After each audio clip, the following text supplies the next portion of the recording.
মাদারীপুর সদরে উপজেলা নির্বাচনের মাঠে চাচা ভাতিজার লড়াই। আগামীকাল ভোটাররা কাকে বেছে নিচ্ছেন সদর উপজেলার চেয়ারম্যান হিসেবে তা এখন দেখার অপেক্ষা। সেখানে আছেন সহকর্মী শাহনাজ শারমিন। আর খবর নিয়ে তিনি আমাদের সঙ্গে যুক্ত হয়েছেন। শাহনাজ, ভোটের লড়াইয়ে কাকে এগিয়ে রাখছেন ভোটার এবং কোন বিষয়গুলোকে গুরুত্ব দিয়ে চেয়ারম্যান নির্বাচন করবেন তারা, এবং সেখানে নির্বাচনী সরঞ্জাম পৌঁছেছে কিনা?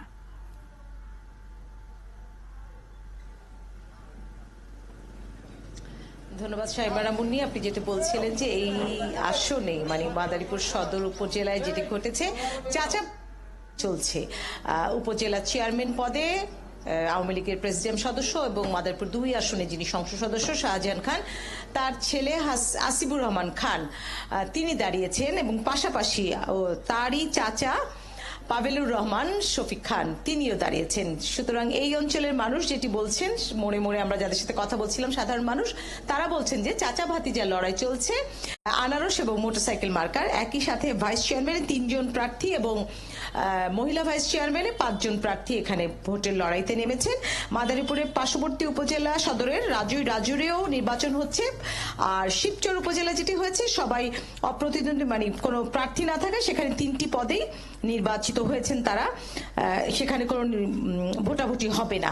মাদারীপুরের সদরের এই প্রতীক বরাদ্দের পর থেকেই একটি বিষয় চলেছে মুন্ডি, সেটি হচ্ছে যে এই চাচা ভাতিজার লড়াই আসলে কিছুটা বাকযুদ্ধে পরিণত হয়েছে এবং উভয় প্রার্থী পরস্পরের বিরুদ্ধে পেশি শক্তি, নির্বাচনকে প্রভাবিত করা, সরকারি কর্মকর্তাদের ব্যবহার করা, এরকম নানা অভিযোগ এনেছেন এবং তারা বলছেন যে 2 প্রার্থী কিন্তু নির্বাচন সুষ্ঠু হবে কিনা সেটি নিয়ে শঙ্কা প্রকাশ করছেন।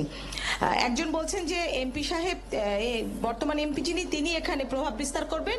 আরেকজন বলছেন যেহেতু তিনি অপর প্রার্থী পাভেলুর রহমান 2 বারের চেয়ারম্যান ছিলেন এবং তার ভাই এখন উপজেলা চেয়ারম্যান, সেখানে সরকারি মানুষদের বা সরকারি কর্মকর্তাদের ব্যবহার করছেন এবং ভয়ভীতি দেখাচ্ছেন। এটি আসিবুর রহমান খানের অভিযোগ, কিন্তু দুজনই আবার তাদের অভিযোগ অস্বীকার করছেন এবং এখানকার যিনি সংসদ সদস্য তিনি বলছেন যে তিনি কোনো ধরনের প্রভাব বিস্তার করার চেষ্টা করছেন না, তিনি তার ঘরে বসে সৌজন্য সাক্ষাৎ করছেন। আমরা এখানে রিটার্নিং কর্মকর্তা, একই সাথে আমরা মাদারীপুরের যিনি জেলা প্রশাসক তার সাথেও কথা বলেছিলাম। জেলা প্রশাসক বলছেন এ ধরনের কোনো অভিযোগ লিখিত পেলে তারা ব্যবস্থা নিচ্ছেন এবং এখন পর্যন্ত নির্বাচনের যে পরিস্থিতি তা খুবই সুষ্ঠু এবং সুন্দর আছে। এবং এখানকার জনগণ বলছেন যে আসলে তারা যোগ্য প্রার্থীকেই বেছে নিতে চান। তাদের 3টি সমস্যার কথা তারা বারবার বলছেন: মাদক, কিশোর গ্যাং এবং একই সাথে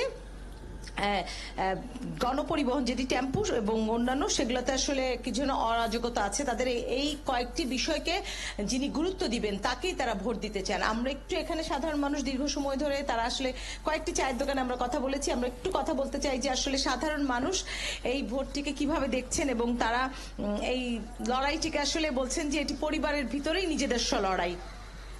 আসলে আমরা এই উপজেলা নির্বাচন আমাদের যোগ্য ব্যক্তি তাকে আমরা ভোট দেবো, তাকে নির্বাচিত করবো আমরা ইনশাআল্লাহ। বলা হচ্ছে যে আপনাদের এই সদর উপজেলা চাচা ভাতিজার লড়াই চলছে। আসলে কি আমাদের এই শাহজাহান খার এই আসন মাদারীপুরের, কিন্তু আমাদের এই যে ক্যান্ডিডেট, আমি আসলে একজন আনারস প্রতীকের কর্মী। খুব ভালো অবস্থান, সুস্থ এবং নিরপেক্ষ নির্বাচন হবে, খুব সুস্থ। আমাদের মাদারীপুরে কোনো সহিংসতা, কোনো হুমকি ধুমকি এই ধরনের কোনো কথা আমাদের এই মাদারীপুরে, অন্তত এই মাদারীপুর উপজেলায় আমাদের নেই।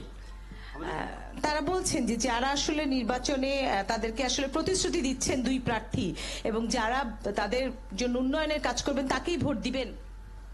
আসলে আমার বাড়ি মাদারীপুরে না, আমার বাড়ি আরো একজন কথা বলছিলাম আমরা, তারা বলছিলেন যে 2 প্রার্থীর মধ্যে যে অভিযোগ, পাল্টা অভিযোগ চাচ্ছে, তাদের মনে একটু শঙ্কা রয়ে গেছে যে যেহেতু পরিবারের মধ্যে বিষয়টি, তবু তারা চান না যে পরিবারের মধ্যে এই দ্বন্দ্বটি চলুক। আমাদের মাদারীপুর উপজেলা নির্বাচনে আটেমে উপজেলা নির্বাচনে আমাদের 2 প্রার্থী দাঁড়িয়েছে, তারা হলো চাচা ভাতিজা। তো আমাদের মাদারীপুর ওরকম কোনো সহিংসতা নেই, 2 একটু অনাকাঙ্ক্ষী ঘটনা ঘটে থাকে সব জায়গাতেই। তো আমরা আশা করি আমাদের সুষ্ঠু নির্বাচন হবে, এটা সকল মানুষের কাছে আমাদের প্রত্যাশা। চাচা বা ভাতিজা যেই আসলে নির্বাচনে জয়ী হোক সেটিতে আসলে তাদের কোনো আপত্তি নেই, কিন্তু তারা সাধারণ মানুষ ভোটটি নিরপেক্ষ এবং সুষ্ঠু হোক এবং তার ভোটটি সে যেন দিতে পারে এটি প্রত্যাশা করছে। শাহনাজ শারমিন, অসংখ্য ধন্যবাদ যুক্ত হয়ে তথ্য জানাবার জন্য।